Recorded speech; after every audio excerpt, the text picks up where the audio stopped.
అసెంబ్లీలో చట్టం కూడా చేశారు. ఒక విషయం చెప్పాలా, అసలు అన్ని ఏడుస్తూ ఏడుస్తూ చేసినారు భరత్. కృష్ణయ్య గారు కేసు వేస్తేనే కదా డెడికేటెడ్ కమిషన్ వచ్చింది. అంతకుముందు చిత్తూచిత్తో చేశారా? మేము రిట్ పిటిషన్ వేసినా కదా, నా రిట్ పిటిషన్ తర్వాత కూడా ఫస్ట్ రిట్ పిటిషన్ నేను వేసిన, కృష్ణయ్య గారు రిట్ పిటిషన్ వచ్చింది. మీరేమనేసారు?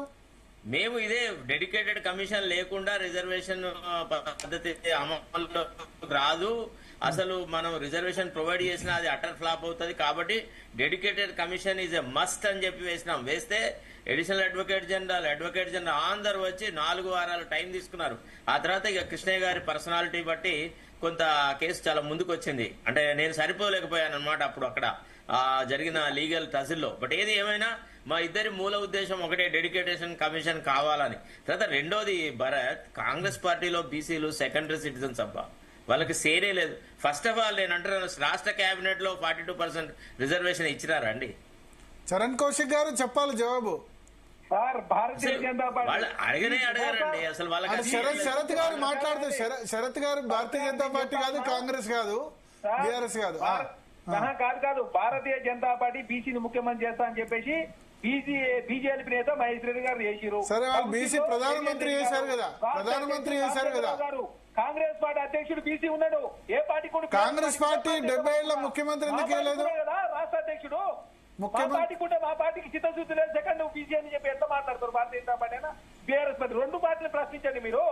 రేవంత్ రెడ్డి గారు కాంగ్రెస్ పార్టీ చిత్తశుద్ధి కాదు. నేను ఇప్పుడు 70 ఏళ్ల ముఖ్యమంత్రి ఎందుకు వేయలేదు కాంగ్రెస్ పార్టీ బీసీ? ఇంతమంది రెడ్లను చేసింది, భరత్ గారు దళితులను చేశారు, తర్వాత బ్రాహ్మణ్ చేశారు, తర్వాత వైశ్యులను చేశారు, కానీ బీసీలు ఎందుకు చేయలేదు ముఖ్యమంత్రి? కర్ణాటక రాష్ట్రంలో బీసీ ముఖ్యమంత్రి కాంగ్రెస్ పార్టీలో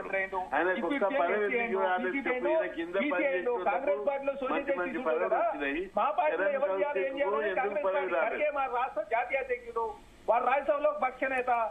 కాంగ్రెస్ పార్టీ ఒక్కొక్క రాష్ట్రంలో ఒక్కొక్క వ్యూహంతో ముందుకు పోతా ఉంటారు. అంటే తెలంగాణలో ఎందుకు చేయలేదు బీసీ ముఖ్యమంత్రి? నేను ఒప్పుకుంటా, బీసీ అధ్యక్షులు చేశారు, మీరు చేశారు, బీజేపీ కూడా చేశారు. బీజేపీ లక్ష్మణ్, బండి సంజయ్ వాళ్ళంతా బీసీ అధ్యక్షులే కదా. రాజా సింగ్ బీజేపీ లీడర్ ఉండే, అట్లా చెప్పుకుంటూ పోతే okay.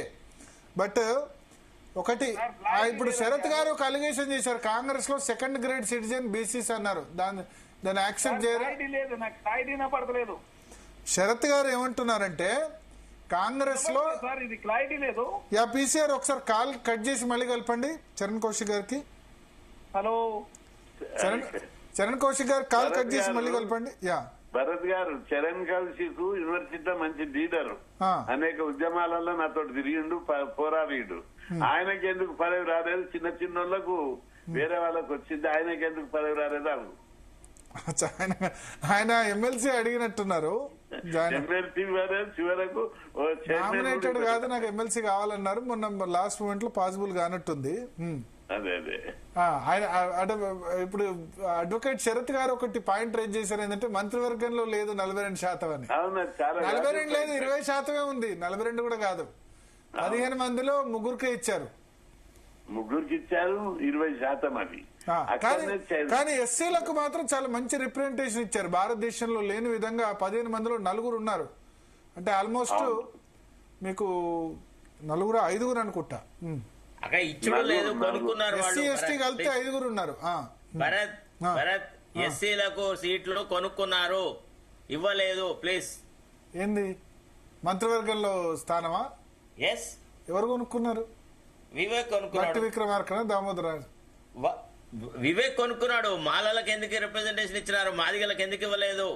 Why Madiga community husband ఇచ్చారు కదా, అడ్డూరు లక్ష్మణ్కి ఇచ్చారు కదా. తర్వాత ఒక్కళ్ళకి ఇచ్చారు. వాళ్ళ శాతం ఎంత, వాళ్ళ పర్సెంటేజ్ ఎంత? దామోదర రాయనరసింహ కూడా ఉపకులం కదా. అది కాదండి, జనాభా దామాషా అని మనం బీసీలతో గురించి మాట్లాడుతున్నప్పుడు అదే జనాభా దామాషా లోపల మాలలకు మాదిగలకు కూడా రిజర్వేషన్ ఫలితాలు దక్కాలి కదా. ఎందుకు మాదిగలను చిన్న చూపు చూసినారు? పార్లమెంట్ ఒకసారి చరణ్ కౌశిక్ గారు జాయిన్ అయ్యారు. చరణ్ కౌశిక్ గారు ఎస్టీ బీలోనే ఉండరు.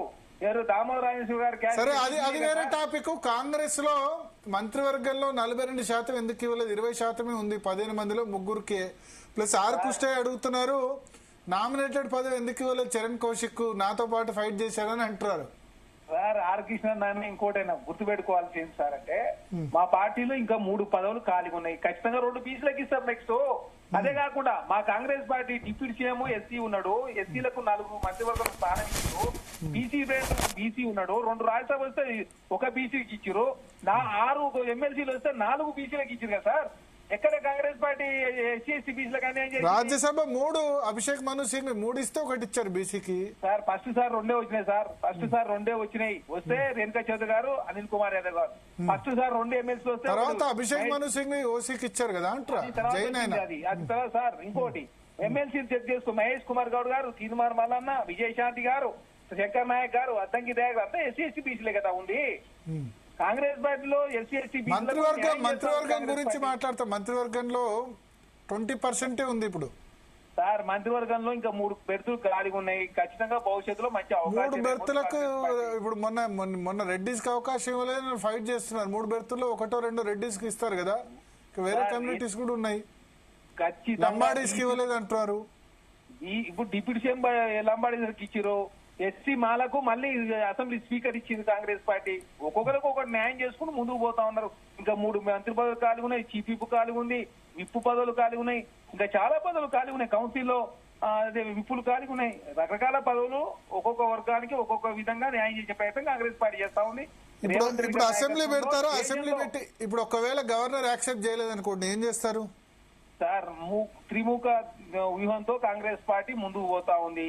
పార్లమెంట్ లో పోరాటం చేసుడే, ప్రైవేటు బిల్లు పెట్టుడే, మద్దతు తరహాలో ప్రయత్నం చేసుడే. అదే కాకుండా తెలంగాణ రాష్ట్రంలో ఇంకా ఏ విధంగా ముందుకు పోతే ఖచ్చితంగా బీసీలకు న్యాయం చేస్తామనే దాంట్లో కాంగ్రెస్ పార్టీ ముందుకు పోతా ఉంది.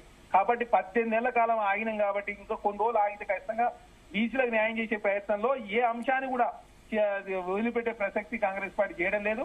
ఖచ్చితంగా భారతీయ జనతా పార్టీ ద్వంద్వ వైఖరి బయటపడుతుంది కాబట్టి ఇప్పుడు భారతీయ జనతా పార్టీ మరి జార్ఖండ్ పోయి అమిత్ షా గారు మాట ఇచ్చేసి ఆ మాట నిలుపుకోవాలి కదా. మీరు నార్త్ స్టేట్ పోయి 90% రిజర్వేషన్, మరి ఎందుకు మీరు జార్ఖండ్ ఎలక్షన్ సందర్భంగా మాట ఇచ్చిన మాట ఎందుకు తీసుకోలేరు? కాబట్టి భారతీయ జనతా పార్టీ ద్వంద్వ నీతి బయటపడతా ఉంది. ఓబీసీ ప్రధానమంత్రి బీసీలకు న్యాయం చేస్తారా, బీసీలకు ద్రోహం చేస్తారా తెలియపోయే అవకాశం వచ్చింది. మొన్ననే ఉపరాష్ట్రపతిని, ఒక బీసీ అయిన ఉపరాష్ట్రపతి జగదీప్ ధన్కర్ గారిని ఏ విధంగా అవమానించారు తను రాజీనామా చేసి చాలా స్పష్టంగా కనపడతా ఉంది. అదే కాకుండా తన మీద ఒత్తిడి తీసుకొచ్చి ఏకైకంగా అవిశ్వాసం పెట్టే ప్రయత్నం చేసిన దానికే తను రాజీనామా చేసినని చెప్పేసి పెద్ద ఎత్తున వార్తలు వస్తా ఉన్నాయి. 17 గంటల పాటు తన ఆరోగ్యం బాగాలేకుండా కూడా ఆరోగ్య కారణాల దృష్ట్యా రాజీనామా చేసిన చెప్పినటువంటి జగదీప్ ధన్కర్ గారు, అదే నరేంద్ర మోడీ గారు మాత్రం 17 గంటల తర్వాత ట్విట్టర్ లో స్పందించుడు. అంటే 5 నిమిషాలకు ఒకసారి స్పందించే నరేంద్ర మోడీ గారు మరి 17 గంటలు ఎందుకు టైం తీసుకోవాల్సి వచ్చింది? కాబట్టి వెనుక చాలా కారణాలు ఉన్నాయి. ఖచ్చితంగా కాంగ్రెస్ పార్టీ బీసీలకు ఇచ్చిన ప్రతి హామీని నెరవేర్చే ప్రయత్నంలో ముందుకు పోతుంది. ఈ రోజు కాంగ్రెస్ పార్టీ రాహుల్ గాంధీ గారు, రేవంత్ రెడ్డి గారు మాట్లాడినందుకే బీసీ అంశం జాతీయ స్థాయి అంశం అయింది. ఏదైనా కూడా ఖచ్చితంగా కాంగ్రెస్ పార్టీ బీసీలకు మేలు చేసే ప్రయత్నంలో ముందుకు పోతాం. ఒక్క నిమిషం సార్, ఒక్క నిమిషం సార్, చెప్పండి. ఒక పక్క బీసీలందరూ వాళ్ళ న్యాయమైన ప్రపోర్షనేట్ రిప్రజెంటేషన్ కోసం కొట్లాడుతున్నప్పుడు అన్ని lateral appointments other than BCs కి ఇచ్చినారు సార్. ఇన్ఫర్మేషన్ కమిషనర్స్ లలో ఛాన్స్ ఇవ్వలేదు.